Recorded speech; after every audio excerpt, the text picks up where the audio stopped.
Hello and welcome to Catholic Unscripted. I want to share with you an announcement about a new initiative that we've begun. For our silver and gold members, we are introducing Unscripted Abbreviated, bite-sized daily news commentary through a Catholic lens, which you can access by logging into our website as a silver or gold member. So, if you haven't already, please go to catholicunscripted.com, check out our membership options, and then you can get the great Gavin Ashendon's take on the daily news for less than a cup of coffee each month.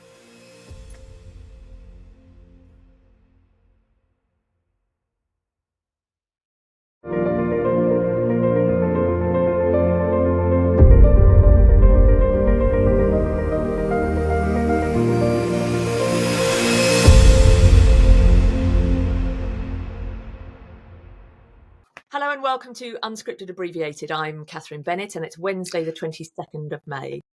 And I'm Gavin Ashendon.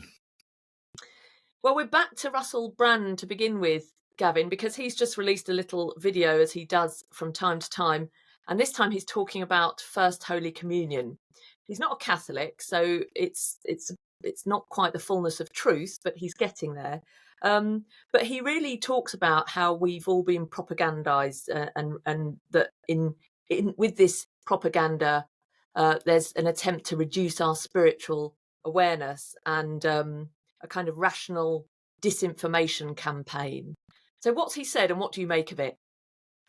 I'm a great fan of Russell Brand. I have an inner anarchist that I only just managed to keep under control, which he lives out in a far more colourful way.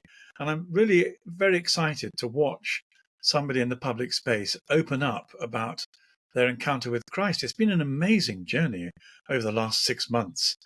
It's like a flower opening. And so he's talked about his conversion, and now he's talked about baptism, and he's begun to talk about Holy Communion. And it's obvious he's a confused man surrounded by heterodox Christians who are not entirely Catholic. We hoped for a while he was going to fall into the hands of a good Catholic priest and parish, and that doesn't seem to have happened, though there's influence. His wife's Catholic, so it's there. And it's coming through, I think, in the way in which he talks theologically. So he's just talked about having his first communion. How sweet! It's like a 12-year-old girl with a new dress, and he's using the same kind of language. This decrepit old roue of a man whose soul is so fresh and new. But I thought was really interesting about it was the way in which he explained that there is a kind of constant rational disinformation that comes at us to try and cloud our spiritual antennae. I've always been very aware of this, and it's good to hear somebody encountering the thing for the first time, speaking about it so very clearly.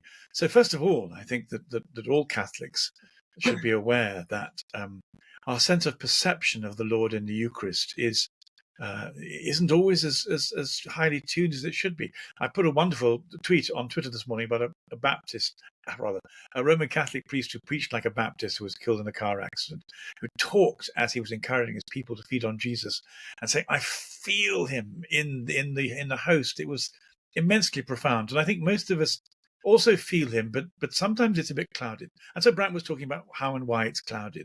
But as it happens, this spirit of disinformation isn't restricted, of course, to Catholics and the Mass, but it wasn't a bad place for him to start. Yes, I like that Flannery O'Connor line that Bishop Barron always uses, which is, she said, well, if the Eucharist is just a symbol, then to hell with it. You know, what good is it anyway? Yes. Yes. So Russell Brand is doing some good work there in terms of what we keep talking about, which is encouraging those who watch him and listen to him, and it's many, it's millions. He has a huge audience, and this is what's quite remarkable going on in our culture: is God is clearly moving and picking on these high-profile people, and having them talk about disenchantment and how there's a need to re-enchant and the supernatural, and they're not all quite there yet. We've said there's a fullness of truth that they're on the journey towards, and that's no bad thing, and we're all on a journey, but we pray that Brand and others get there all the time. But certainly what he's doing in his videos is getting people to think differently. It's like a sort of resurgence, the opposite of that which took place in the 90s and 2000s with the likes we've spoken of Christopher Hitchens, Dawkins, Dennett, and so on.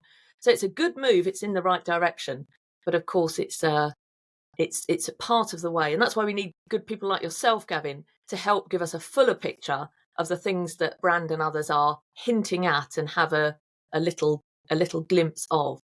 So we thanks to Well, you. well, you're being very kind. I was very impressed the other day by an unheard session in which Justin Brierley was. No, Justin Brierley and I don't like each other for some reason. We don't get on very well. We don't dislike each other, but we don't click. But he's done a very good book about conversion, and he's pushing the idea there's a Christian revival or renewal going on. I don't think it is that. I've got rather fed up with evangelical charismatics saying the next Holy Spirit revival is around the corner and it's coming any second now. I think it's something different. I could be wrong, of course, but I think what it is, it's a clarification of the lines and the intensity of Christianity. And in this unheard conversation, there was a woman, I'm sorry, I've forgotten her name, I didn't pay attention properly, but she spoke extremely cogently about the way in which there is a kind of philosophical Christian language which our society is very uncomfortable with because it's so dedicated to the kind of thinly empirical.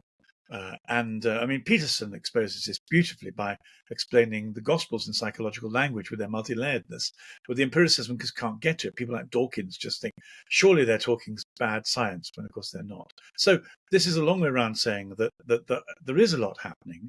I don't think it's a revival or renewal, but I think it's a clarification of intensity, clarification of lines, and also a kind of a clarifying intensity on the Christian side, so we know, we have more confidence in what we're talking about. Well, speaking of bad science and propaganda, yesterday we heard the news that there was a terrible incident on an airline going to Singapore where there was serious turbulence which caused one man to have a heart attack and others to be thrown around and injured severely. And the BBC have blamed the Singapore airline turbulence on, do you want to guess? I'll give you 3 guesses. You might only need one. It's going to be global warming. We're not allowed to call it global warming anymore, Gavin, Are we because not? it's, What are we calling well, it? now we have to call it climate change, because as soon as the climate change enthusiasts, apocalyptics, decided that the world was not in fact warming, they had to quickly decide on another term. So the BBC are blaming the turbulence on climate change, unremitting and relentless, every opportunity yet again to throw the climate change narrative at everything. Isn't that interesting? I mean, it's wonderful the way, at least on my version of Twitter, both COVID and climate change or global warming are being attacked more by professionals. I mean, thank God for Elon Musk and giving us a platform to do it, or there wouldn't be a space to hear these people. But it is quite incredible. I mean, it was turbulence, and it was a horrible bit of turbulence, and there's always been turbulence, whether it's an apocalyptic event in itself. But it's just, but you know, uh, we're constantly surrounded by forces in the establishment telling us things that aren't true and trying to alarm us. It's really it's Orwell's 1984. If it's not a new war or that they're talking about, or the prospect of a new pandemic, it's the prospect of a new apocalypse through climate change. And all the evidence is that, of course, things are happening, and they may be happening because of human intervention. It'd be surprising if they weren't. But they're certainly also happening because of things like phenomena like sunspots and various cycles. And there's no clarity at all that we're reaching. Well, there are tipping points we should reach, which I think we should be worried about. I think plastic is absolutely horrendous and diabolical, and an environmental catastrophe of the most serious proportions. So I wouldn't mind at all if the BBC talked about things being caused by a preponderance of plastic in the oceans, but they don't do that. It's always the unforeseen climate change, which they then want to use as an excuse to rob us of fossil fuels and nuclear power and to imprison the poor. I've been very impressed by the analysis. What we're heading for is a kind of pagan society where the very rich enslave everybody else. It seems to me that that's the political trajectory that we're on at the moment. Yeah, it's very interesting that you mention the pagan society, because I think that's the problem, and where Christians need to be wary around a lot of this climate change discussion and narrative, because it's about the wrong ordering and what is that summum bonum, the highest good.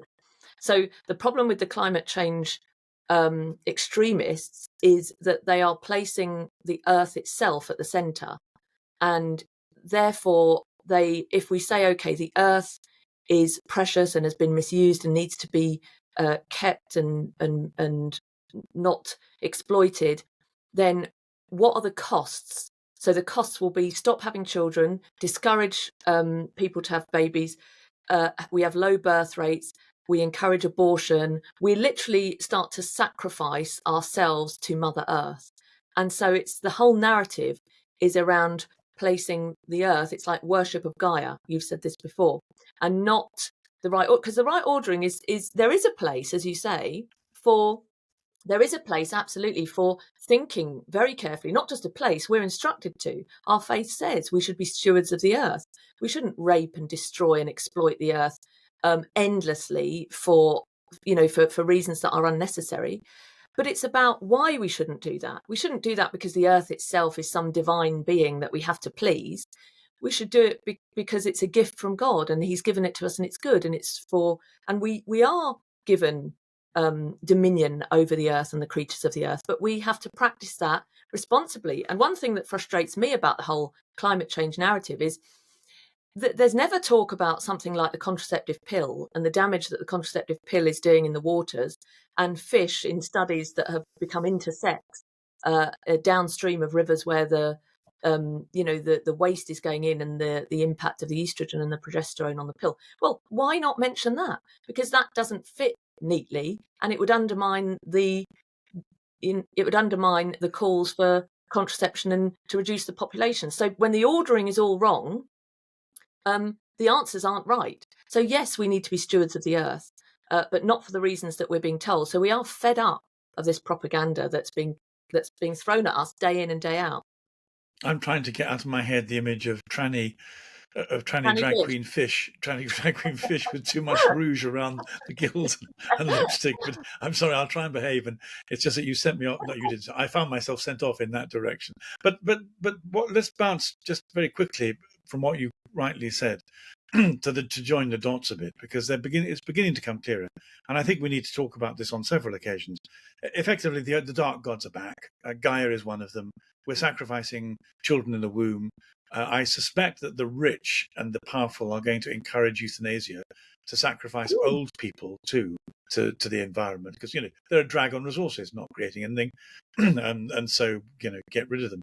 This notion of sacrificing human beings to Gaia is simply going to intensify, and then there are other dark gods we could talk about, but on this particular case, this flight to Singapore has highlighted the BBC at the service of the dark gods. Exactly. Well, our third news item today is something that I've noticed more frequently coming out in media, which is the pushing of this terminology, this new terminology, not ethnic minority, but global majority. It seems we have a clip here, which we'll just take a look at. Yeah, they're pushing ahead also with this